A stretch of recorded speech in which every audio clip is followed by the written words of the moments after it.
Hi, I'm Ava. You know what's funny? 10 years ago, if someone had told me I'd be running a successful tech company while raising an incredible 8-year-old, I would have laughed. Yet here I am, doing exactly that. Life has a way of surprising you. Sometimes in good ways, sometimes not so much. Mom. Look, I fixed the robot's arm, Marcus beams, holding up his latest Lego creation. My son's inherited my love for tinkering. Only his tools come in smaller pieces. That's amazing, buddy. Want to show it to Victoria when she comes over for dinner? Yes, she always has the coolest robot stories. Victoria. My rock. My business partner. My family in every way that matters. From co-founding our company to helping me navigate single parenthood, she's been there through it all. Even my divorce from James 3 years ago. Thankfully, James and I managed to land on solid ground as friends. We're better at co-parenting than we ever were at marriage. Now, he's a dedicated dad who takes Marcus every other weekend. And we've mastered the art of civil conversations about more than just custody schedules. It's not perfect, but it works. Ava, your 2 p.m. meeting's been moved to tomorrow. Victoria pops her head into my office, then spots Marcus. Hey, little engineer. What masterpiece are you working on today? Before Marcus can dive into an enthusiastic explanation, the office door bursts open. My parents stride in like they own the place, with my brother Richard slouching behind them. Sweetheart, we need to talk, Mom announces in that tone, the one that always precedes a disaster. Richard has some exciting ideas for the company, she adds with an overly bright smile. I glance at Victoria, who catches my expression. Help me, she steps in smoothly. Marcus, why don't you show me that robot in the break room?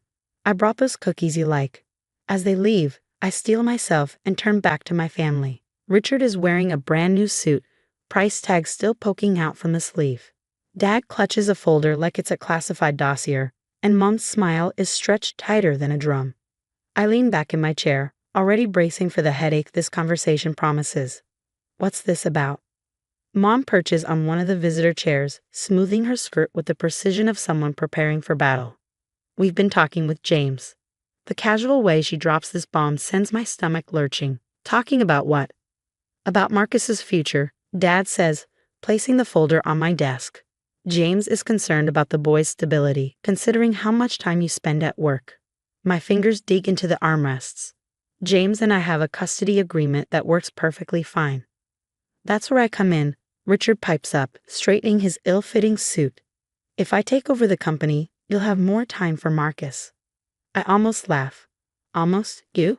Run my company, the same company you called a waste of time 3 years ago. People change, Mom interjects, her voice sharp. Richard has lots of fresh ideas. Fresh ideas, like that cryptocurrency restaurant that went under, or the pet fashion line that never delivered a single product. Dad's expression hardens. Enough. Mom's tone softens, but her words are ice. Here's the situation, Ava. Either Richard takes over as CEO or we support James in seeking full custody. The world tilts sideways. You're blackmailing me, using my own child. Don't be dramatic, Mom waves her hand dismissively. James agrees Marcus needs more stability. We've already discussed custody modifications. My office door opens and Victoria walks in, her tablet in hand. Her timing, as always, is impeccable. Sorry to interrupt, but Ava, you need to see this. She places the tablet in front of me, her expression sharp. I did some quick research on Richard's business history. The screen lights up with lawsuit filings, bankruptcy records, and a series of unflattering news articles. Richard's face drains of color as Victoria reads aloud. 6 failed businesses in 4 years. 3 pending fraud investigations. Over $2 million in personal debt. And a recurring habit of losing investor money in Vegas. That's private information. Richard snaps, jumping to his feet. Actually, it's public record. Victoria's smile is razor sharp. You know what else is public record?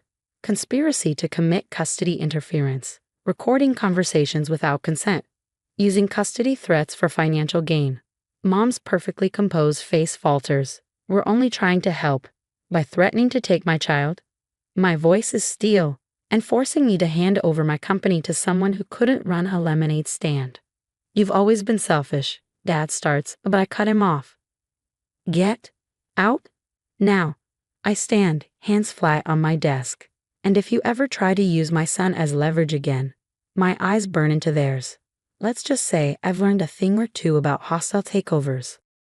Richard practically runs from the room, but Mom hesitates at the door, her expression hardening. We're your parents, Ava. We know what's best. As the door shuts behind them, Victoria turns to me. I have a plan, but you're not going to like it. Neither of us notices Marcus's forgotten Lego robot sitting on my desk, its tiny recorder light blinking red. Later that evening, I'm on the phone with Mom, my voice steady. I need time to consider your proposal. This is a big decision. That's all we're asking, sweetheart, she replies, her tone sickly sweet. Just think about what's best for everyone. After hanging up, I turn to Victoria in my home office. They bought it. Did we get everything? Crystal clear, she taps her laptop. Including the original threats from your office. Plus, the PI's report just came in. The private investigator's findings are damning. Dad's real estate business is underwater, and they've mortgaged their house 3 times. Records show they've been funneling money to Richard's gambling habit for years. They're not after the company for Richard, Victoria says grimly. They need it to save themselves. My phone buzzes. It's James. Your mother just called me, he says, his voice tight with anger. Tried to convince me to file for full custody. Said you agreed to step down from the company. James, I can explain. No need, he interrupts. I recorded the whole thing. Marcus is thriving with you, Ava. I'm not letting them use our son as a pawn. Relief floods through me. Thank you. The lawyer's already drawing up a restraining order. But heads up, Richard was asking weird questions about your company's security system last week when he picked up Marcus. Victoria's already pulling up the security feeds. There he is, she mutters, pointing to footage from the server room. We watch as Richard sneaks in late at night, plugging a device into the main servers. It's a data theft device, Victoria confirms. Amateur hour. He triggered 3 silent alarms and smiled right at the camera. My phone pings, a text from Mom. Richard's starting Monday. We'll handle the paperwork. Perfect timing, Victoria says, pulling up a document. I text back, family meeting tomorrow. My office, 9:00 a.m. They won't know what hit them, Victoria says, watching me sign the final affidavit. That's the point. I pick up Marcus's Lego robot, its hidden recorder now safely backed up. Nobody threatens my family. My phone lights up with another text from James. Count me in for tomorrow. Those trust fund documents your PI found. Interesting. Victoria raises an eyebrow, ready for the final act.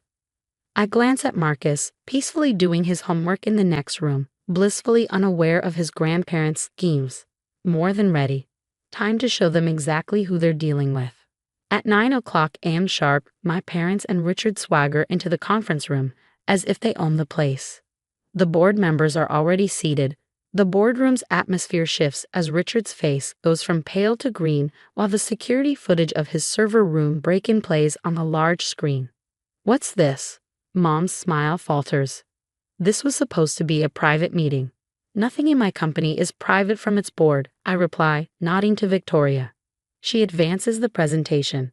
Attempted corporate espionage, Victoria states, clicking to the next slide. The screen fills with recorded conversations, proof of their custody threats as a means of seizing control of my company. Dad jumps to his feet. Now wait just a minute. The conference room door opens and James walks in with our lawyer. Perfect timing, I say, gesturing to the empty seats. We were just getting to the trust fund fraud. Trust fund fraud? Mom's voice is barely a whisper, her eyes wide. Yes, I say evenly. The money Dad's been embezzling from Richard's trust fund to cover gambling debts. The same money you're trying to recoup by stealing my company. Richard whirls on Dad. You said that money was invested. Dad stammers. It was. James places a thick folder on the table. The family court judge found this very interesting. You can't prove anything, Dad blusters. Victoria smirks, holding up her tablet. Actually, we can.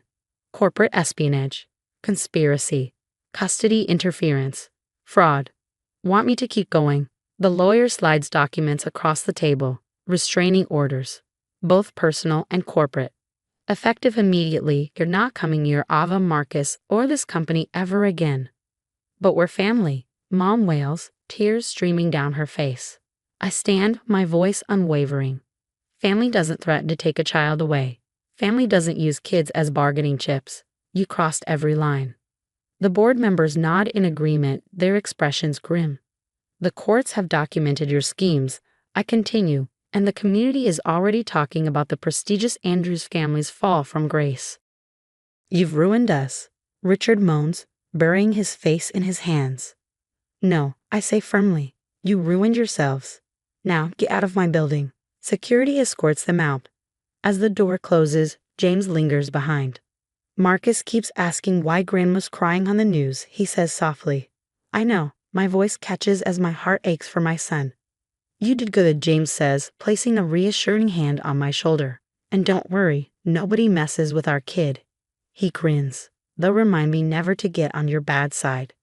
2 weeks later, life has found a new rhythm. My parents' country club memberships are canceled, their social circle shattered by scandal. Richard is facing charges for attempted data theft, and my company is stronger than ever. At home, Marcus and I work on building a new Lego robot, this one free of hidden recorders. Mom, he says, carefully attaching a tiny arm, are we still family? I pull him into a hug. We're the best kind of family, buddy. The kind that looks out for each other, not the kind that hurts each other. Like you and Dad and Victoria? He asks. Exactly like that. He nods, wise beyond his years. Good. Can we add a laser beam to the robot? I laugh, my heart full. Absolutely. Sometimes losing family means discovering who your real family was all along. What would you do if your parents tried to use your child as leverage? Would you cut ties completely like Ava, or try to rebuild the relationship for your child's sake? It's a difficult decision, especially when children are involved. What if the child were younger, or if you didn't have proof of their schemes? When is it right to cut off toxic family members, and when should you try to maintain some connection for your kids? Share your thoughts in the comments below. I'd love to hear your perspective on this complex family situation. If you enjoyed this story of standing up to toxic family dynamics, don't forget to hit that like button and subscribe for more stories that explore real-life dilemmas. Thanks for reading.